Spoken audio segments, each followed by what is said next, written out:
Education fun study में आप सभी का स्वागत है।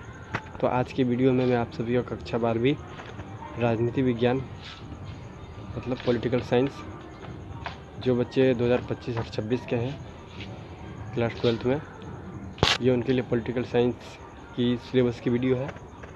तो मैं इस वीडियो में आपको सिलेबस बताने वाला पॉलिटिकल साइंस का जो आपके एग्ज़ाम में आएंगे और जो आपके प्रोजेक्ट कार्य जो होगा उसमें जो चैप्टर आएंगे और जो आपके फाइनल एग्ज़ाम जो होंगे या मिड टर्म एग्ज़ाम होंगे उसका सिलेबस मैं आप सभी को बताने वाला हूँ। तो राजनीति विज्ञान की हमारे पास 2 बुक है। भाग 1 समकालीन विश्व राजनीति और सेकंड बुक जो है हमारे पास वो है भाग 2 स्वतंत्र भारत में राजनीति। तो ये 2 बुक है जो हमारे एग्ज़ाम में आएगी। तो चलिए एक एक चैप्टर करके देखते हैं हम लोग। पहले मैं आपको सभी चैप्टर के नाम बता देता हूँ, उसके बाद मैं आपको बताऊंगा कि इस चैप्टर में कौन से टॉपिक हैं। जैसे कि समकालीन विश्व राजनीति में जो हमारी पहली बुक है, इसमें पहला चैप्टर है द्विध्रुवता का अंत, मतलब 2 ध्रुवता का अंत। सेकंड चैप्टर सत्ता के समकालीन केंद्र। तीसरा चैप्टर समकालीन दक्षिण एशिया। चौथा चैप्टर अंतर्राष्ट्रीय संगठन। 5वां चैप्टर समकालीन विश्व में सुरक्षा। और जो 6वां चैप्टर है पर्यावरण एवं प्राकृतिक संसाधन। 7वां चैप्टर वैश्वीकरण। तो पहले बुक में आपके 7 चैप्टर है। अब हम सेकंड बुक में देखते हैं कौन कौन से चैप्टर है। पहला चैप्टर राष्ट्र निर्माण की चुनौतियाँ। सेकंड चैप्टर एक दलीय प्रभुत्व का युग। तो कहने का मतलब ये है कि आपके जो मिड टर्म जो एग्ज़ाम होगा उसमें पहली बुक से 7 चैप्टर और दूसरी बुक से 2 चैप्टर, मतलब कुल मिलाकर 9 चैप्टर आपके बुक में आएंगे मिड टर्म एग्ज़ाम में। हम सेकंड टर्म के सिलेबस का जो चैप्टर है वो देख लेते हैं। दूसरी बुक का चैप्टर नंबर 3 नियोजित विकास की राजनीति। चौथा चैप्टर भारत के विदेश संबंध। 5वां चैप्टर कांग्रेस प्रणाली चुनौतियाँ और पुनरुत्थान। 6वां चैप्टर देख लेते हैं हम लोग लोकतांत्रिक व्यवस्था का संकट, क्षेत्रीय आकांक्षाएँ। 7वां चैप्टर और 8वां चैप्टर भारतीय राजनीति नए बदलाव। तो सेकंड बुक से 8 चैप्टर और फर्स्ट बुक से 7 चैप्टर, कुल मिलाकर 15 चैप्टर जो आपके फाइनल एग्ज़ाम में आएंगे। तो अब मैं एक एक करके चैप्टर के टॉपिक को डिटेल में बताता हूँ मैं आपको। ये पहली बुक का पहला चैप्टर द्विध्रुवता का अंत। इसमें पहला टॉपिक जो हमारा सोवियत प्रणाली मतलब जो सोवियत व्यवस्था कैसी थी, मतलब यहाँ कैसे चलाया जाता, सिस्टम कैसा था। फिर गोर्बाचेव और सोवियत संघ का विघटन। गोर्बाचेव की जो नीति थी इसमें और सोवियत संघ का विघटन, इसका विघटन कैसे हुआ, ये टॉपिक। नेक्स्ट टॉपिक देखते हैं सोवियत संघ के विघटन के कारण और परिणाम। मतलब कि सोवियत संघ जो अलग अलग राज्यों में बंट गया तो क्या कारण थे और इसका परिणाम क्या आया, इस टॉपिक में ये पढ़ेंगे। नेक्स्ट टॉपिक शॉक थेरेपी और उसके परिणाम। शॉक थेरेपी मतलब कि अचानक से झटका लगना और फिर उसके बाद उसके परिणाम। तो ये टॉपिक। फिर अगला टॉपिक देखते हैं इसी चैप्टर में विश्व राजनीति में नई संस्थाएं, मतलब कि नई संस्थाएं बनी, जैसे कि रूस, बाल्कन राज्य, मध्य एशियाई राज्य, रूस और अन्य साम्यवादी देशों के साथ भारत के संबंध।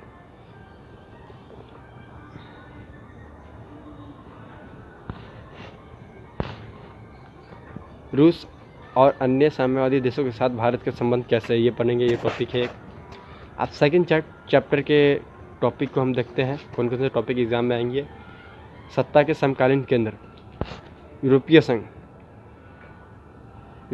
जो बहुत सारे देशों का मिलकर एक संघ बना हुआ है। इस टॉपिक में पढ़ेंगे दक्षिण पूर्वी एशियाई राष्ट्रों का संगठन आसियान, जिसकी फुल फॉर्म है दक्षिण पूर्वी एशियाई राष्ट्रों का संगठन, इसके बारे में पढ़ेंगे हम लोग।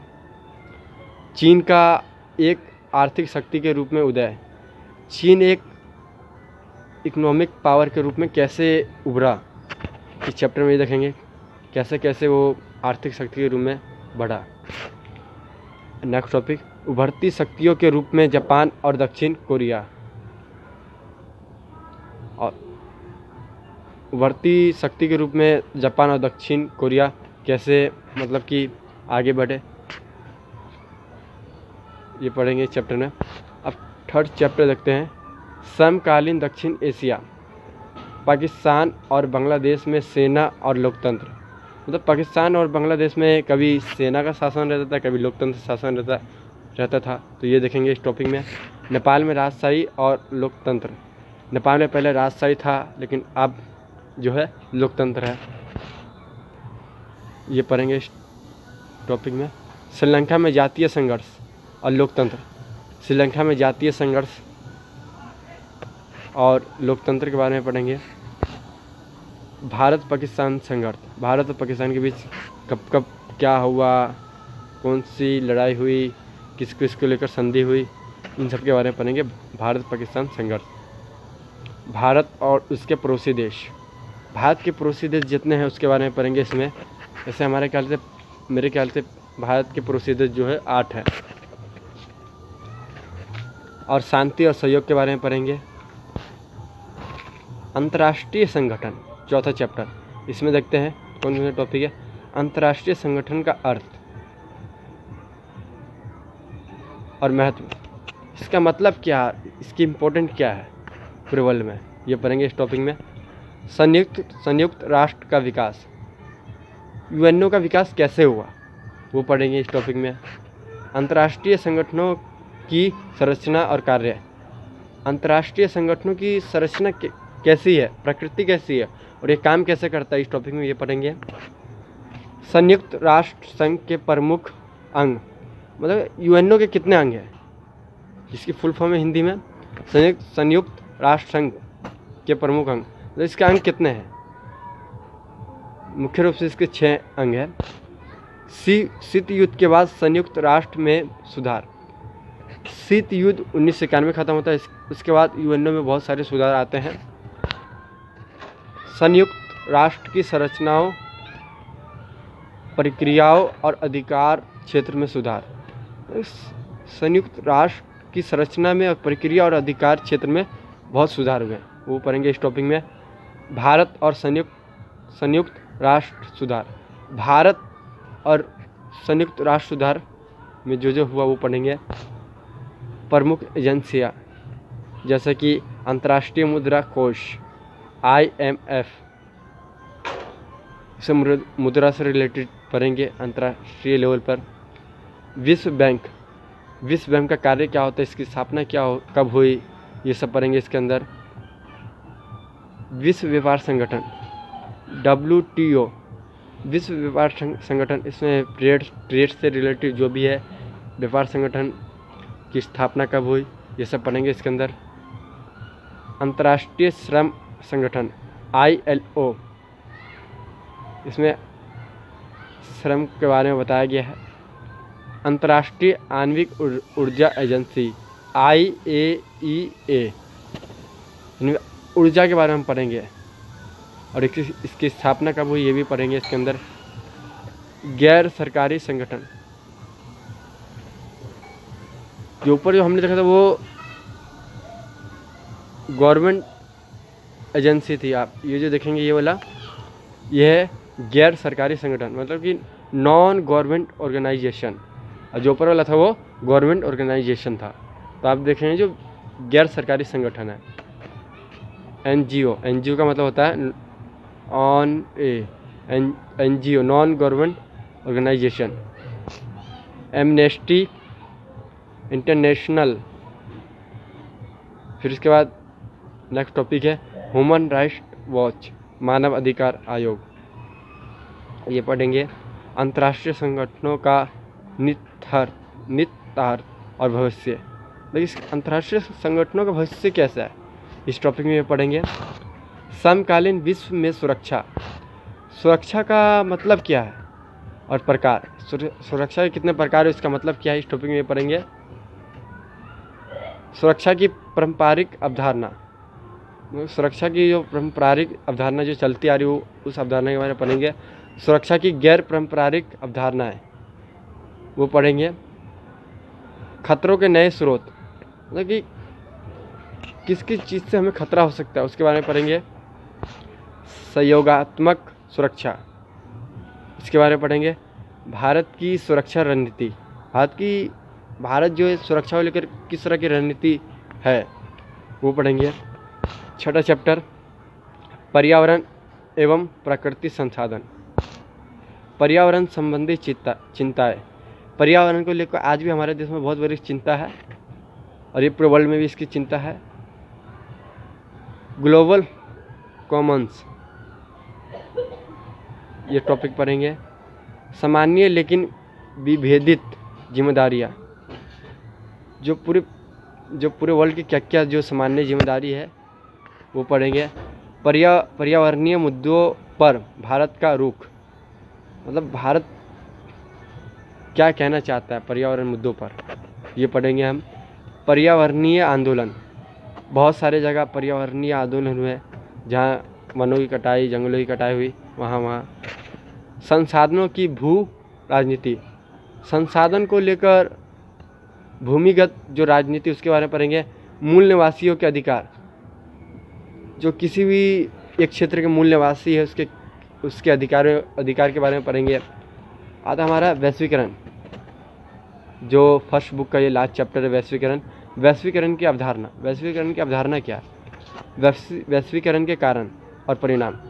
वैश्वीकरण के कारण मतलब वैश्वीकरण आया, उसके कारण क्या है और इसका परिणाम क्या पड़ा अन्य देशों पर, वो पढ़ेंगे। भारत और वैश्वीकरण, भारत पर वैश्वीकरण का प्रभाव क्या पड़ा, ये पढ़ेंगे इस टॉपिक में।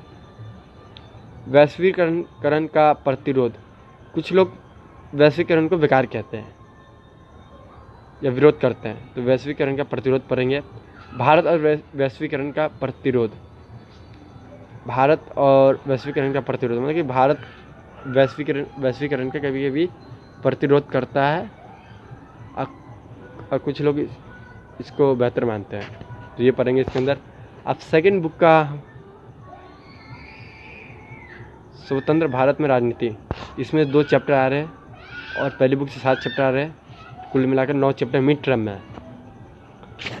राष्ट्र निर्माण की चुनौतियाँ, जब एक राष्ट्र बनता है तो उसके सामने बहुत सारी चुनौतियाँ होती है। नए राष्ट्र के लिए चुनौतियाँ, 3 चुनौतियाँ थी, ठीक है।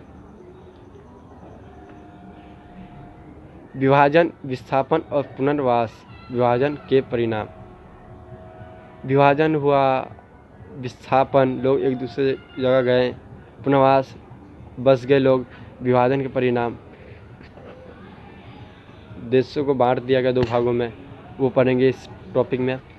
रियासतों के एकीकरण की समस्या, अब रियासतों को कैसे मिलाया जाए ये समस्या सबसे बड़ी थी। हर एक क्षेत्र में राजा अलग अलग था, उसको मिलाया कैसे जाए ये समस्या थी। अगला टॉपिक सरकार का दृष्टिकोण, सरकार का दृष्टिकोण लोगों के प्रति कैसा था। हैदराबाद, मणिपुर, हैदराबाद के बारे में पढ़ेंगे, मणिपुर के बारे में पढ़ेंगे। राज्यों का पुनर्गठन, किस राज्य को कब अलग किया गया और क्यों अलग किया गया और कौन से डेट में बना, ये पढ़ेंगे इस टॉपिक में। अब सेकंड चैप्टर एक दलीय प्रभुत्व का युग, लोकतंत्र निर्माण की चुनौतियाँ। अब किसी देश में लोकतंत्र लागू होता है तो उसके सामने बहुत सारी चुनौतियाँ होती है। पहले 3 आम चुनाव में कांग्रेस के प्रभुत्व की प्रकृति, मतलब पहले 3 आम चुनाव हुए तो उसमें जो दबदबा था कांग्रेस का था। क्यों? क्योंकि कांग्रेस बहुत पुरानी पार्टी है और जब हमारा देश आज़ाद हुआ तो उसमें कांग्रेस के बहुत सारे लीडर भी थे।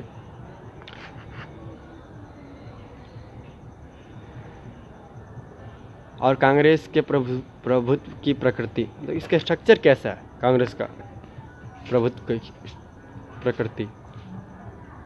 सामाजिक और वैचारिक गठबंधन के रूप में कांग्रेस संहीनता और गुटों का प्रबंधन, मतलब कि इस टॉपिक में इसलिए हम पढ़ेंगे सामाजिक और वैचारिक गठबंधन के रूप में कांग्रेस, और गुटों का प्रबंधन ये पढ़ेंगे विपक्षी दलों का उदय, विपक्षी दलों का उदय हुआ, बहुत सारी पार्टी का उदय हुआ। तो कुल मिलाकर कहने का मतलब ये है कि यहाँ 2 चैप्टर मैंने आपको बता दिए सेकंड बुक के, तो ये 7 और 2 9 चैप्टर ये कुल मिलाकर आपके मिड टर्म एग्ज़ाम में आएंगे।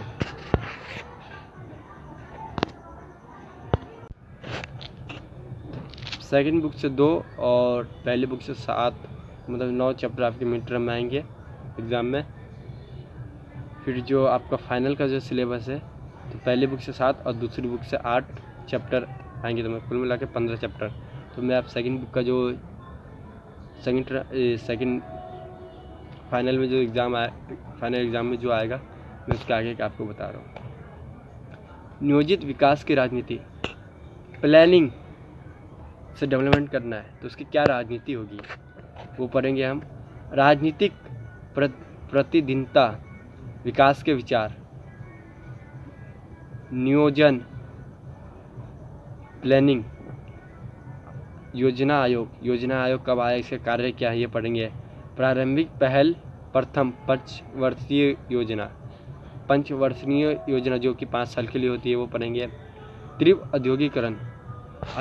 औद्योगिकरण से क्या प्रभाव पड़ता है किसी भी देश में, वो पढ़ेंगे इस चैप्टर में। चैप्टर 4 सेकंड बुक का भारत के विदेश संबंध कैसे हैं। अंतर्राष्ट्रीय संदर्भ में, अंतर्राष्ट्रीय लेवल पे देखें तो गुट निरपेक्षता की नीति, नेहरू की भूमिका। गुट निरपेक्षता की नीति कैसी है और नेहरू की भूमिका क्या है हमारे देश में। 2 खेमों से दूरी, अफ्रीकी एशियाई एकता, मतलब कि जब 1945 के बाद से बहुत सारे देश आज़ाद हुए, तो 1945 के बाद पूरी दुनिया 2 खेमों में बैठी हुई थी, एक USSR, एक USA और एक USSR, मतलब कि साम्यवादी विचारधारा और पूंजीवादी विचारधारा, 2 तरफ दुनिया बैठी हुई थी।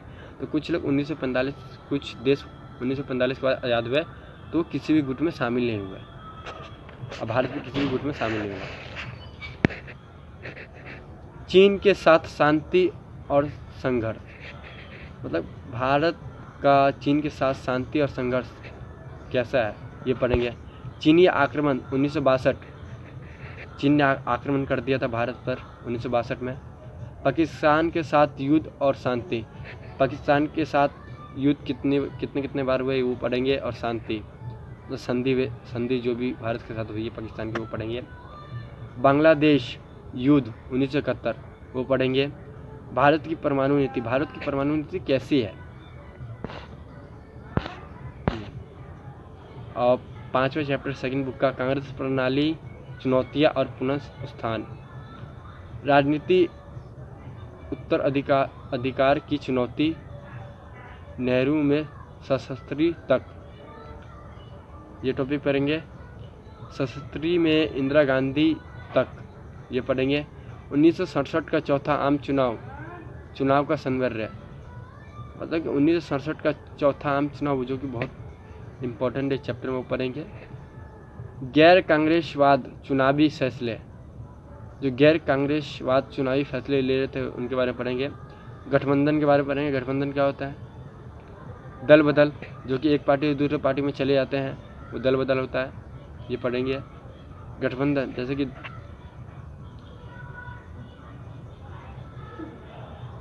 और किसी पार्टी का बहुमत नहीं हो पा रहा तो उसके साथ जुड़कर वो सरकार बना लेगी, उसे कहते हैं गठबंधन। कांग्रेस में विभाजन, इंदिरा गांधी बनाम सिंडिकेट। कांग्रेस का विभाजन हो गया था 2 पार्ट में, एक तरफ इंदिरा गांधी और दूसरी तरफ सिंडिकेट।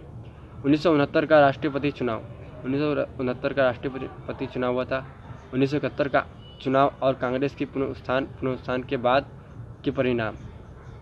1971 के चुनाव में कांग्रेस का पुनरुत्थान हुआ। फिर उसके बाद क्या परिणाम हुए वो पढ़ेंगे। कांग्रेस प्रणाली का पुनरुत्थान, कांग्रेस प्रणाली मतलब कांग्रेस का जो व्यवस्था था कैसा था उसके बारे में पढ़ेंगे और वो दोबारा से उभरा। लोकतांत्रिक व्यवस्था का संकट, लोकतंत्र की जो व्यवस्था थी उस पर खतरा कब आया। आपातकाल की पृष्ठभूमि, आर्थिक संदर्भ में लोगों को आर्थिक प्रभाव बहुत पड़े आपातकाल लगने से, ये पढ़ेंगे इस टॉपिक में। गुजरात और बिहार के आंदोलन, आपातकाल को लेकर गुजरात और बिहार में बहुत सारे आंदोलन हुए, ये टॉपिक पढ़ेंगे। न्यायपालिका के साथ संघर्ष, आपातकाल को लेकर न्यायपालिका में संघर्ष हुआ। आपातकाल की घोषणा, संकट और प्रतिक्रिया, इसकी घोषणा कब हुई, इससे क्या संकट आया और प्रतिक्रिया क्या है इसका पड़ा, और परिणाम, इसका क्या परिणाम हुआ। आपातकाल के सबक, आपातकाल से हमें क्या सीखने को मिलता है। आपातकाल के बाद की राजनीति, लोकसभा चुनाव 1977, जनता सरकार। आपातकाल के बाद लोकसभा चुनाव हुआ 1977, जनता सरकार, जनता चुना। 1977 में लोकसभा चुनाव हुआ, फिर जनता सरकार, फिर विरासत, ये टॉपिक पढ़ेंगे। क्षेत्रीय आकांक्षाएं, क्षेत्र और राष्ट्र, भारतीय दृष्टिकोण, भारत का दृष्टिकोण है, भारत का दृष्टिकोण क्या है क्षेत्र और राष्ट्र के प्रति, ये पढ़ेंगे इस टॉपिक में। तो तनाव के क्षेत्र, हर एक राज्य की अलग अलग आकांक्षा है, तो ये तनाव के क्षेत्र में पढ़ेंगे इस टॉपिक का, तनाव के क्षेत्र में आता है। जम्मू और कश्मीर के बारे में पढ़ेंगे। समस्या की जड़ें क्या है, किस बेस पे एक राज्य की समस्या है वो पढ़ेंगे।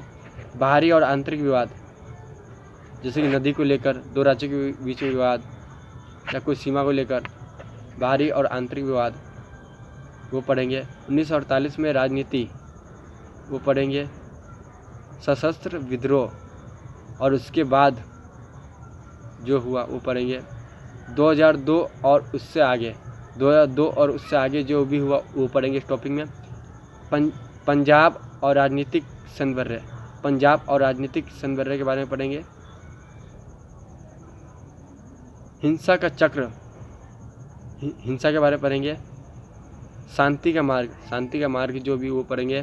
पूर्व उत्तर स्वायत्तता मतलब स्वतंत्रता की मांग, पूर्व उत्तर के जो भी राज्य थे वो स्वतंत्रता की मांग कर रहे थे, ये पढ़ेंगे इस टॉपिक में। अलगाववादी आंदोलन हुए, ये पढ़ेंगे। बाहरी लोगों के खिलाफ आंदोलन, जो बाहर के लोग जो बांग्लादेश से भागकर इंडिया में आ गए थे उसके खिलाफ जो आंदोलन उठा वो पढ़ेंगे। असम और राष्ट्रीय एकता, ये पढ़ेंगे। नेक्स्ट चैप्टर, भारतीय राजनीति नए बदलाव, 1990 के दशक का संदर्भ।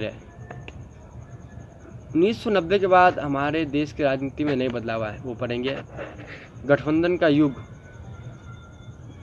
की राजनीति का युग, मतलब कि 1990 के बाद गठबंधन पूरी तरीके से आया हमारे देश में और इसकी राजनीति क्या है गठबंधन की, ये पढ़ेंगे। पिछले वर्गों का राजनीतिक उत्थान, मंडल आयोग का लागू किया जाना, पिछले वर्गों के लिए मंडल आयोग लागू हुआ। राजनीतिक नतीजे, ये पढ़ेंगे। सांप्रदायिकता, ये पढ़ेंगे। धर्मनिरपेक्षता, ये पढ़ेंगे। और लोकतंत्र, अयोध्या विवाद, विध्वंस और उसके बाद जो भी हुआ वो पढ़ेंगे। नई आम सहमति का उद्भव, ये पढ़ेंगे। लोकसभा चुनाव 2004 पढ़ेंगे। भर्ती आम सहमति, लोगों की भर्ती गई आम सहमति या जो नेता होता है उसकी भर्ती गई। तो ये कुल मिला के आपके 15 चैप्टर आपके फाइनल एग्ज़ाम में आएंगे, बोर्ड एग्ज़ाम मतलब। और इन सभी चैप्टर में से आपको प्रोजेक्ट वर्क मिलेगा पॉलिटिकल साइंस का। चलिए ये वीडियो यहाँ तक। Please watching my video, thank you. कल से आपको चैप्टर की वीडियो मिलेगी।